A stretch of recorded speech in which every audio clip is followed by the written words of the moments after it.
ಚನ್ನ ಋಷಭೇಂದ್ರ ಅಜ್ಜನವರ ಲೀಲಾಮಠ. ಈ ಅಜ್ಜಾರು ಎಲ್ಲಿಂದ ಬಂದರು, ಹೆಂಗೆ ಬಂದರು, ಇವ್ರ ತಂದೆ ತಾಯಿ ಯಾರು, ಇವರ ಮೂಲ ಸ್ಥಾನ ಯಾವುದು, ಇಲ್ಲಿಗೆ ಯಾಕೆ ಬಂದರು ಅನ್ನೋದನ್ನು ನಿಮಗೆ ಈ ವಿಡಿಯೋದಲ್ಲಿ ನಾನು ಸಂಪೂರ್ಣವಾಗಿ ತಿಳಿಸ್ಕೊಡ್ತಾನಂತ. ನಡ್ರಿ ಇನ್ಯಾಕೆ ಲೇಟ್ ಮಾಡೋದು, ವಿಡಿಯೋನ ಸ್ಟಾರ್ಟ್ ಮಾಡೋಣಂತ.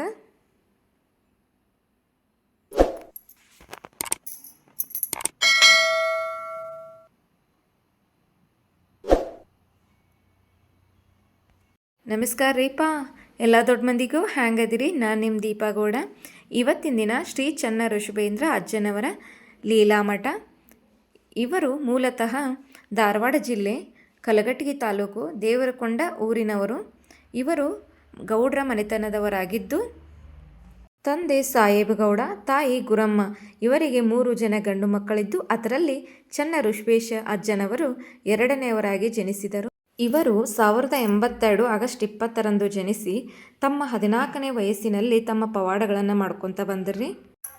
ಇವರ ಪರಮ ಶಿಷ್ಯಳಾದ ನೀಲಗಂಗಮ್ಮ ಅನ್ನುವವರು ಕೂಡ ಬೈಲಹೊಂಗಲ ತಾಲೂಕಿನ ಮದನಬಾವಿ ಊರಿನವರು. ಈ ದೇವರಕೊಂಡ ಅಜ್ಜಾರು ಸಂಚಾರಿ ದೇವರು ಇದ್ದಂಗ್ರಿ. ಇಲ್ಲಿ ನೋಡ್ರಿ, ಅವ್ರು ಎಲ್ಲೆಲ್ಲಿ ಅಡ್ಡಾಡ್ಕೊತ ಹೋಗಿದಾರಲ್ಲ ಅಲ್ಲೆಲ್ಲಿ ಅವ್ರ ಪಾದಗಳು ಇಟ್ಟು ಹೋಗಿದಾರೋ ಅದನ್ನು ಎಲ್ಲ ಊರಿನವರು ನಮ್ಮ ಬೈಲಹೊಂಗಲ ತಾಲೂಕಿನಲ್ಲಿ ಅಲ್ಲಿಂದ ಹಿಡಿದ ಇಲ್ಲಿವರೆಗೂ ಪೂಜೆ ಮಾಡ್ಕೊತ ಬಂದಾರ್ರಿ. ಪ್ರತಿ ವರ್ಷ ಎಲ್ಲ ಕಡೆ ಜಾತ್ರೆ ಮಾಡ್ತೇವ್ರಿ. ಡೇಟ್ ಚೇಂಜ್ ಆಗ್ಬೋದು ಖರೆ, ಆದ್ರೆ ಯುಗಾದಿ ಪಾಡ್ಯ ದಿನ ಮಾತ್ರ ಅಜ್ಜಂದ ತೇರು ಎಳಿತೇವ್ರಿ. ಈ ಅಜ್ಜನ ಮಠ ನನಗೆ ಭಾಳ ಮನಸ್ಸಿಗೆ ಹತ್ತಿರ ಆಕತ್ರಿ. ಯಾಕಪ್ಪ ಅಂತಂದ್ರೆ ನಂದು ಮದ್ವೆನೂ ಇಲ್ಲೇ ಆಗೈತಿ, ನನ್ನ ಸೀಮಂತ ಕೂಡ ಇಲ್ಲೇ ಆಗೈತಿ. ಆ ದೇವರ ಆಶೀರ್ವಾದ ಹೊಂದಿದ್ರೆ ಇನ್ನು ನನ್ನ ಮಕ್ಕಳದ ಕಾರ್ಯಕ್ರಮನೂ ನಾ ಇಲ್ಲೇ ಮಾಡ್ತೇನೆ ಅಂತ ಕೇಳ್ಕೊತೇನೆ ರೀ.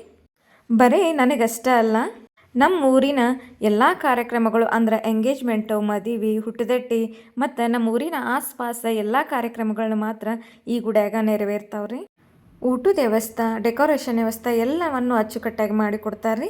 ಈ ದೇವ್ರಕೊಂಡ ಅಜ್ಜನ ಆಶೀರ್ವಾದ ಇವತ್ತು ನಿಮ್ಮ ಮೇಲಿರಲಿ, ನಿಮ್ಮ ಆಶೀರ್ವಾದ ನನ್ನ ಮೇಲಿರಲಿ. ವಿಡಿಯೋ ನೋಡಿ ಹಂಗೆ ಹೋಗ್ಬೇಡ್ರಿ. ಪ್ಲೀಸ್ ಚಾನಲ್ನ ಸಬ್ಸ್ಕ್ರೈಬ್ ಮಾಡಿರಿ. ಇನ್ನೊಂದು ವಿಡಿಯೋ ಜೊತೆ ಸಿಗ